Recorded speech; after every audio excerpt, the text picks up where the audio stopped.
Welcome to Ask the Expert on Contingent Workforce Strategies LinkedIn group. Everything talking about contingent workforce, the future of work, the gig economy, and talent.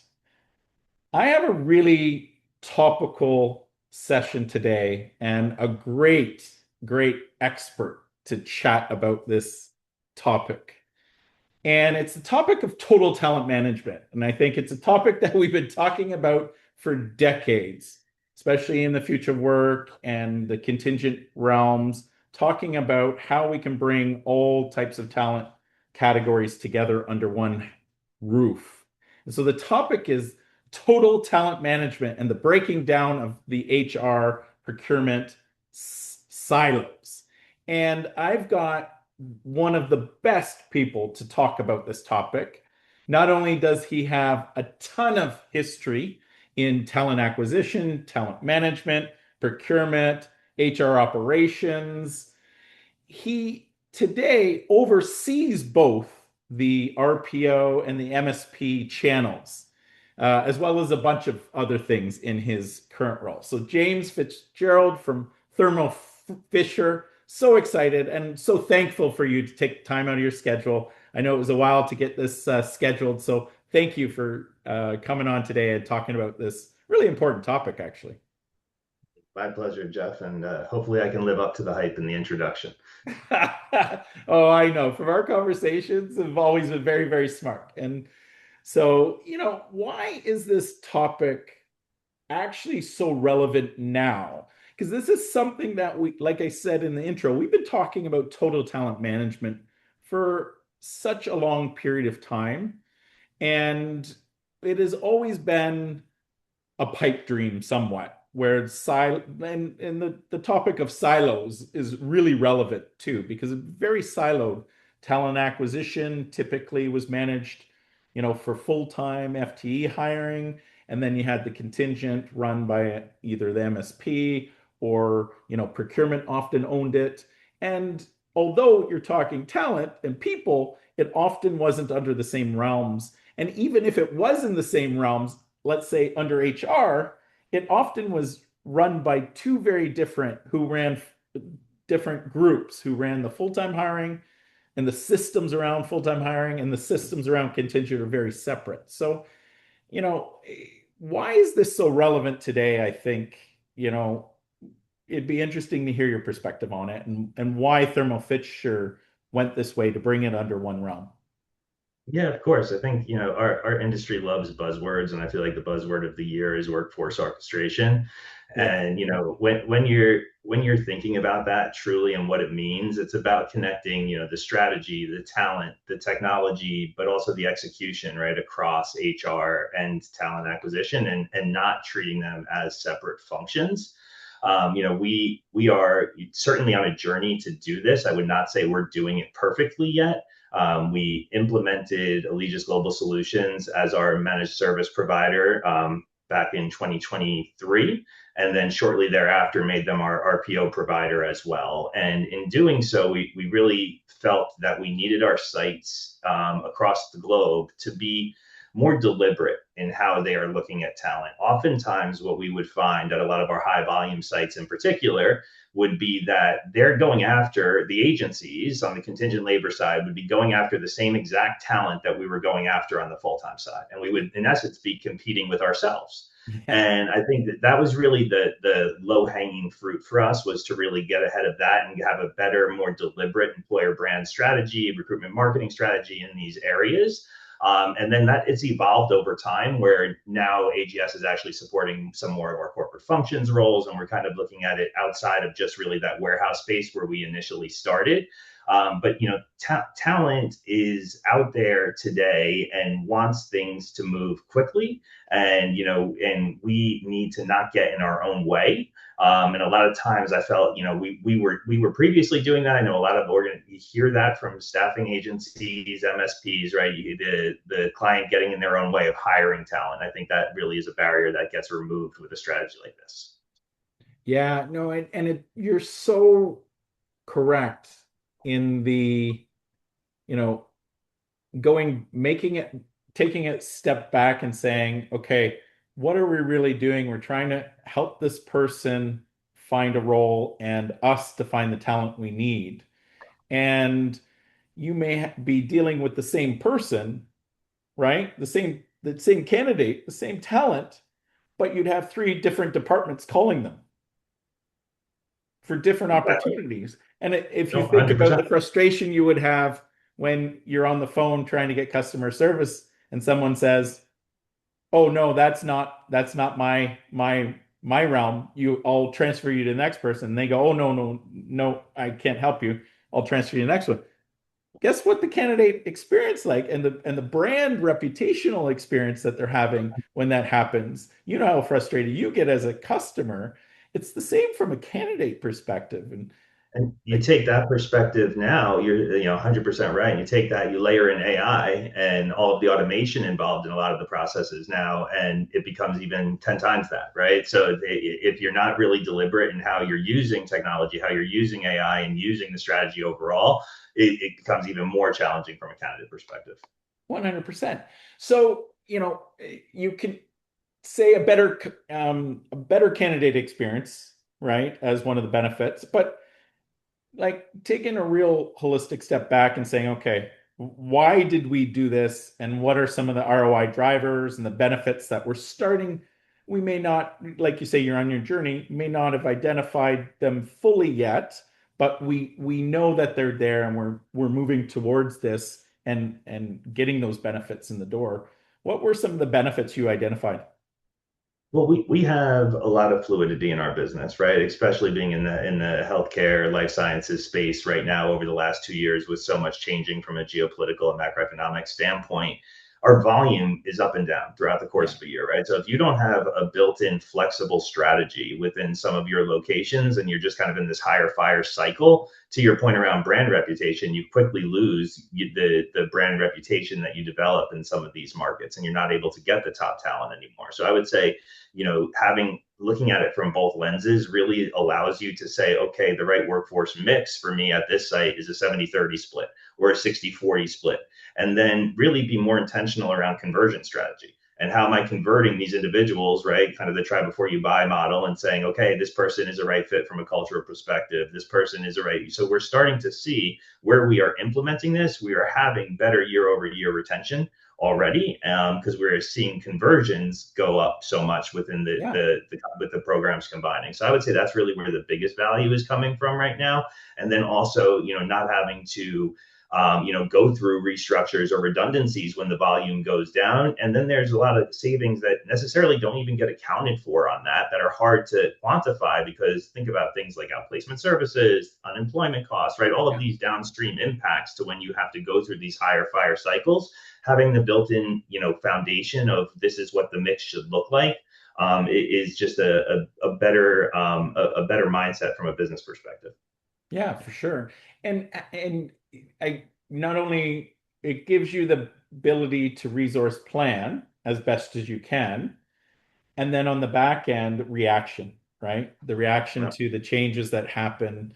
And having it all under one roof allows you to kind of have a bigger picture versus, in the past, if you're just contingent, that's all you were focused on.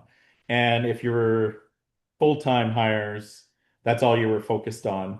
And so taking a step back, having it under one roof, you're actually saying, okay, let's actually think about this more holistically around our talent, when our needs are, and how that changes by location, geography, by economic cycle, by brand launch or different launches of products, etc. Right?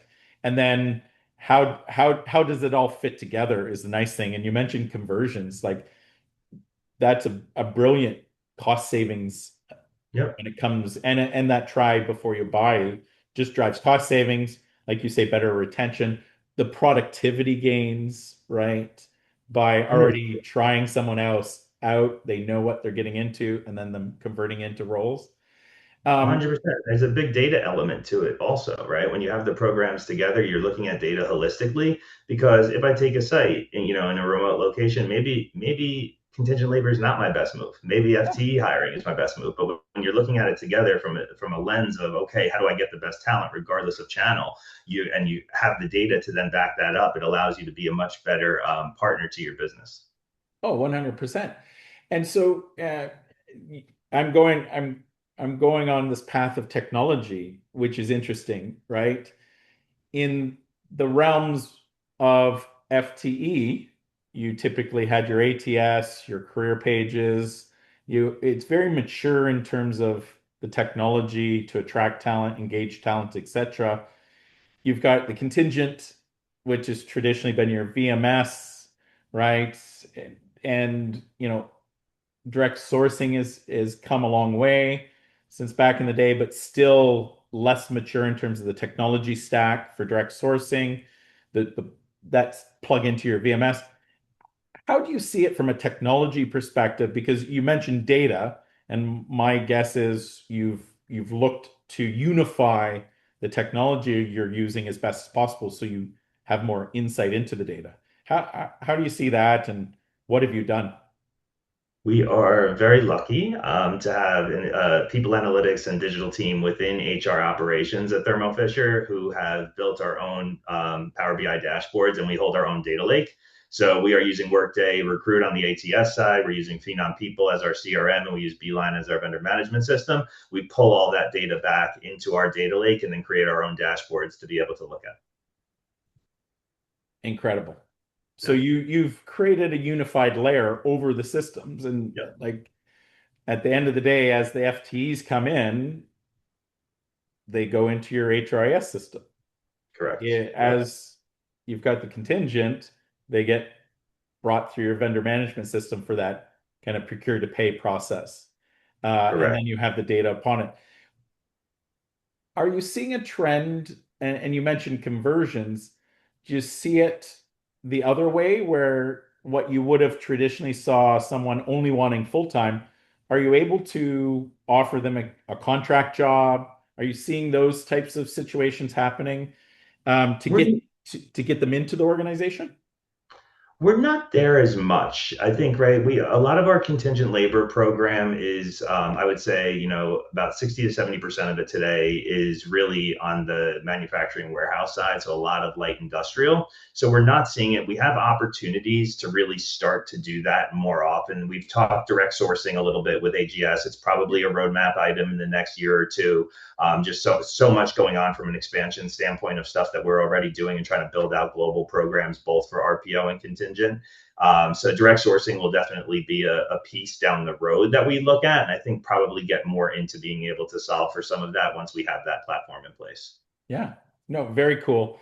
And I think you've got a lot of the good foundational stuff in place, and it's just taking that step and having the prioritization of that. Um, you know, a lot of people probably watching today are like, okay, James is very lucky. You've got it under one realm in HR operations. Was it always that way? And when you looked at it, what are some of the obstacles? Like, what were the traditional obstacles before you started doing this? Um, what are obstacles you saw and or thought about as you brought it all under one realm to bring it under one realm?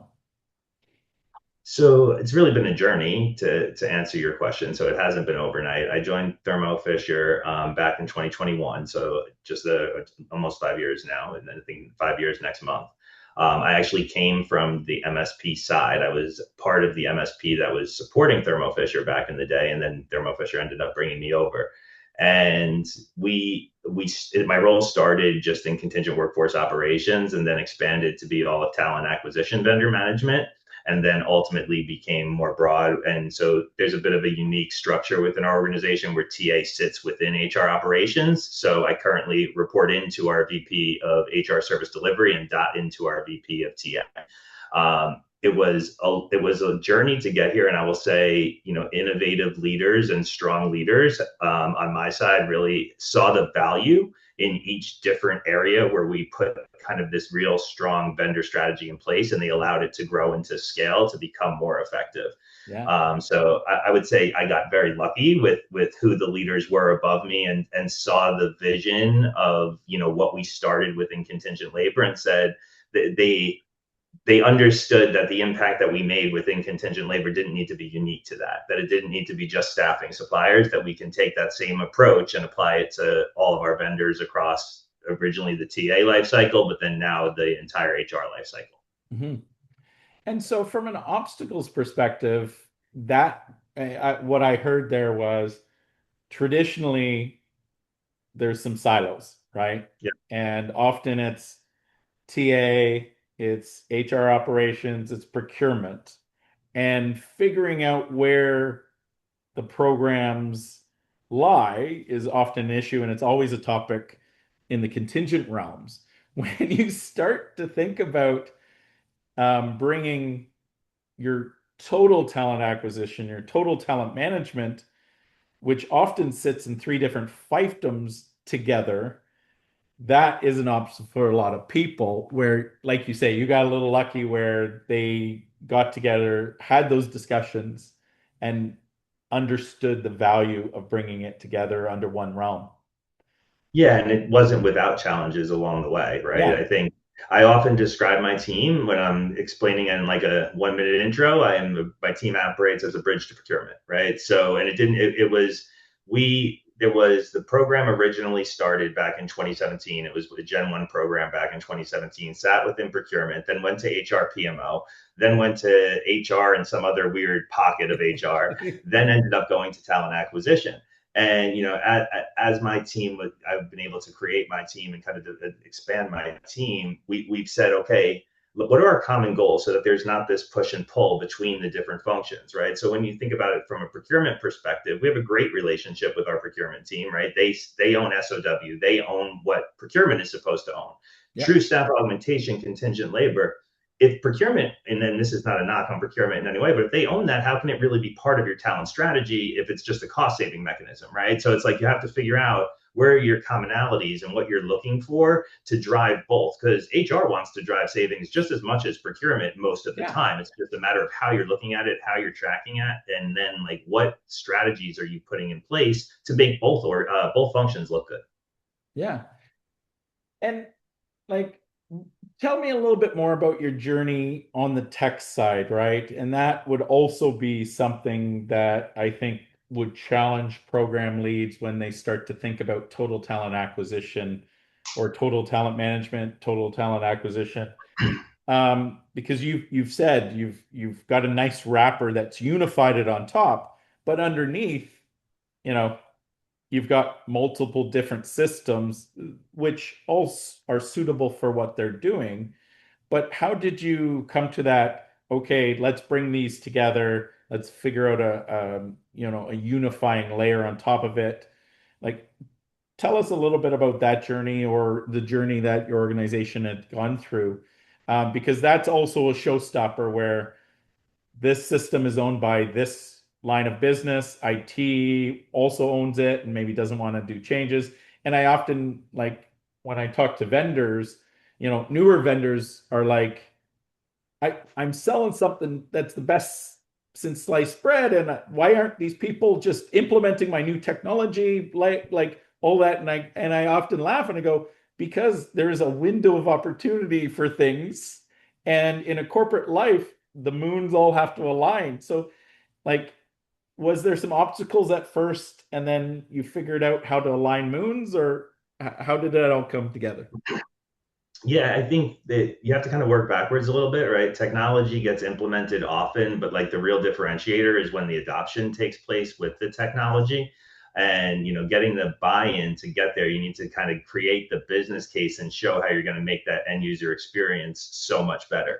And it's really critical to do an effective job vetting your technology partners to make sure that within your ecosystem, from an integration standpoint, checking APIs, making sure that you have, so like Workday is our HCM, HRS system as well. So like finding partners that can work with each other, that integrate well with one another, and then ultimately being able to create a process through those technologies that drives efficiency to the end user. So we, again, lucky within our organization that we are able to really help, like drive and influence our tech stack and what we think is most effective. But we didn't start with Beeline, right? We didn't start with Phenom. We didn't start with Workday Recruit. So there was Yeah. pain prior to those with other vendors. I'm not going to get into names of any of them, but we are really happy with the three of them and how they work together at this time. So it didn't happen overnight, and there was definitely a lot of lessons learned as we were kind of doing things differently prior. Yeah. And what really drove that alignment? Was it because, and was it the TA saying we want visibility into the contingent? Was it, and was it the opposite way around where there was a push from, this idea from the contingent side that said, let's look at this more holistically? Um, which way did it go, and what was some of the best practice or lessons learned? It happened kind of organically, honestly, as far as like the ecosystem working together. But I mean, the VMS was, I think, and I wasn't part of Thermo Fisher at the time, so I wasn't necessarily part of like that RFP process or anything. But that was back in 2016, and I think at that point it was a visibility play. It was, we have no Yeah. way to track this, that we need visibility of the spend, we need to manage the spend. It was more procurement driven at that point. Yeah. Really started to become the part of the talent strategy when we moved over to Beeline, and we wanted to have better integrations with Workday and better, ability to pull APIs and pull data into our data lake to be able to do that. So I would say at that point it was the eye-opening moment, I think, for the organization was how much we were buying contingent labor and using contingent labor. And I don't know that there was full visibility into that until we had our incumbent VMS. And then once we saw it, we said, okay, there's a lot of activity here. Let's make this part of a talent strategy. Yeah, no, and that makes so much sense. Um, and so overseeing both the MSP program and the RPO program, although you have a unified vendor, how did that come to bear? And I always like to joke because I own the URL Contingent RPO. I bought it like a million years ago, thinking, geez, direct sourcing is just contingent RPO. Right? And so do you see that, and or is it more of a that total talent perspective, and it just made sense that the same people that are talking to your business units and to candidates can represent both sides? How did that come about where the RPO and the contingent programs came together? And are you doing some direct sourcing because of that? I know it's new, but have you had some success in that, even though it's No just direct, more on the RPO side currently than no officially direct direct sourcing? sourcing. No direct sourcing yet. But I think it came to fruition by it more being a vendor approach and wanting to put some vendor strategy around it, which is why ultimately it came under my remit. But then it grew into the business acumen piece too, and the business facing piece, right? So like if I'm talking to a hiring manager, being able to say, okay, maybe you shouldn't go this route and you should go a different route. So I think it evolved over time. But the initial piece was that when I originally took over the TA vendor management role here, that it was that all vendor programs were going to start to live under my work. Yeah. The on the candidate side, um, just thinking about their experience, have are you finding that you're do you measure the candidate experience? Are you finding that your talent pools have been growing? How do how do you measure success in the RPO realm, um, with this kind of unified approach? Yeah, so they're all in the RPO side, they're all pulling into Phenom, right? So everything going into our CRM. Obviously within Beeline, they are not going into our CRM yet. We do have candidate satisfaction surveys and stuff that are going out, and we are seeing good results. Again, there's the RPO doesn't have everything, so it's harder to isolate the data just for the RPO. We almost have to Yeah. do that at like a job family level.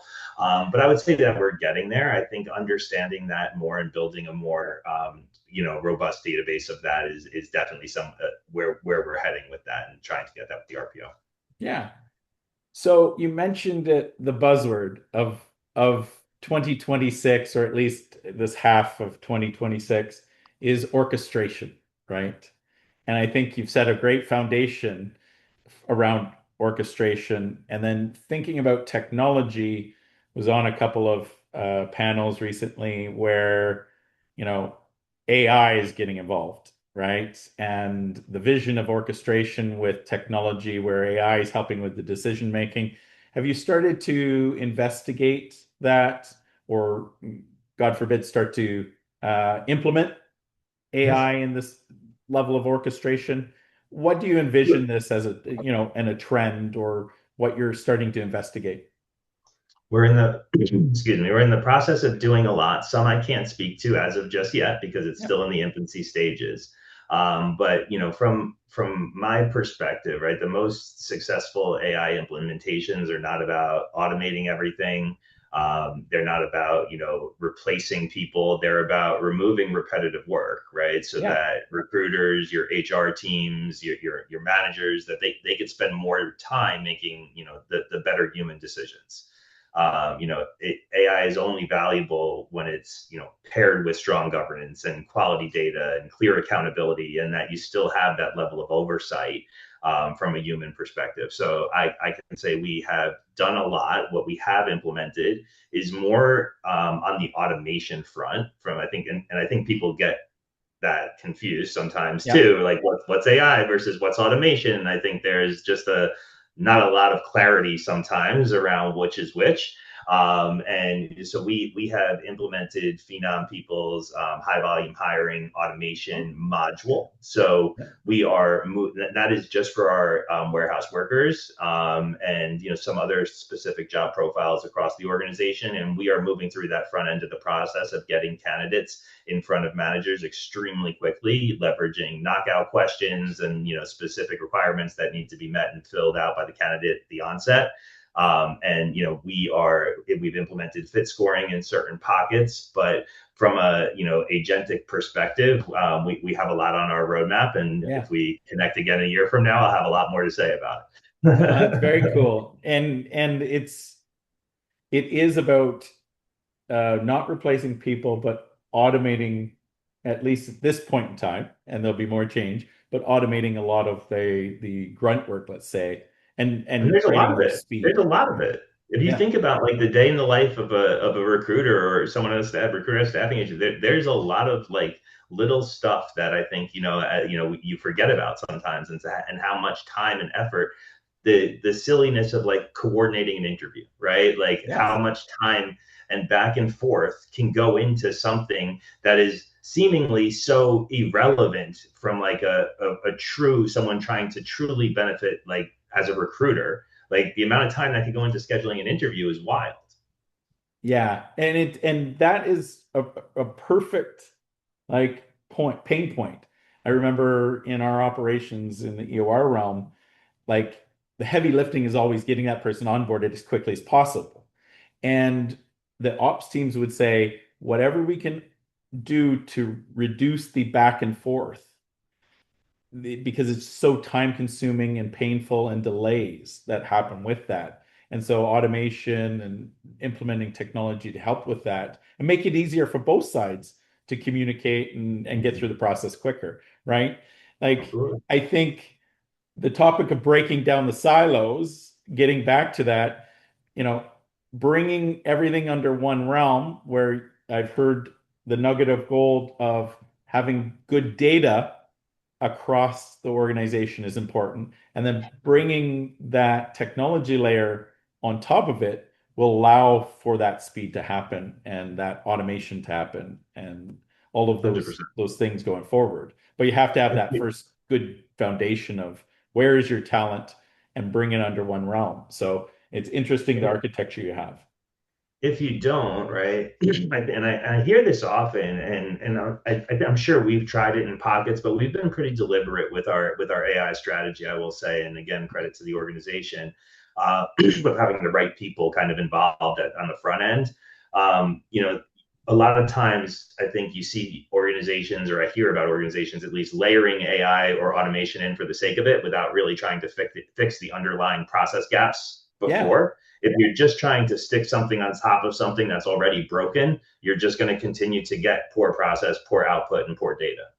Hopefully the AI in those situations will make suggestions how to improve the process at some Yeah, point. But but it's true. hopefully, If you try to put a band-aid over an open wound, 100%. it's not gonna heal properly. You got to fix the processes, make sure clean data, and then look at the automation side of it. And so it's interesting. Um, we could talk forever and ever and ever, but I know we have limited time here, and you've been so gracious with your schedule. Um, I always end this with, "Hey, um, there's this is definitely a topic that's very relevant. People are thinking about it. People are talking about it. Um, I like when people start to do something about it." And I'd like to end this with, hey, especially since you've been through at least a good part of this journey already to break down silos, align groups to create this total talent management experience and area of thought and aligning technology, unifying, etc. What are like when you started down this journey and now that you've been through it, what should people be thinking about to start to do, right? What are some things that they could get some early wins with, and start moving the idea of moving towards a total talent management utopia within their organizations? I think for larger organizations, especially those that have, warehouse workers, I would say target a site, target one location and see if you can, put some type of strategy together to support that one site. And then, see what kind of results you can drive from that. And then I would say if you are, I think that the biggest piece for me, and what I was very privileged to kind of be a part of the selection process, picking the right partners Yeah. is that there are so many partners involved in this, both on the tech side and on the services side. If you don't have the right partners, this is never going to work. And we went on a journey for 2 years, right, to where we really went through a cycle of vendor optimization, rationalization, whatever you want to call it, and made sure that we had partners that were the right fit for us from a global scale perspective, global footprint perspective, but also from a cultural perspective. Yeah. We are an intense organization. We are a highly innovative organization. And if you are working with a services vendor who can't handle intensity or direct feedback, that's not going to work. If you're working with a tech partner who's not going to be innovative and forward thinking, and you're an innovative, forward thinking company, it's just not going to align. And then all of a sudden, you're going to get into this place where you're stuck. And once you're stuck, others within the organization will start to look at that as broken and not working, right? And you need to be in a place where you have agile, flexible, strategic partners. And I'm happy to say that our entire vendor portfolio, right now, it's they're extensions of our team. Yeah. And we're able to partner with them in that way. So I think having the right partners is a non-negotiable and something that really you need to start with. Incredible. And set up an environment within your organization that enables that, right? Yeah, I think your yeah. alignment within your organization and then being able to pick the partners that align with that has been incredible. So, James, I can't thank you enough for your time. This My has been pleasure. really enlightening. And once again, you say you're on a journey, but I've seen lots of programs that talk about total talent management, and I think you're down the path a lot further than most. And so I wanted to thank you for coming in and sharing some ideas, thoughts, and pain points of that you had to experience and how you overcame them to get where you are and where you're going. So it's My exciting pleasure. times, and I look forward to touch base with you again. Absolutely. Awesome, man. Thank you so much.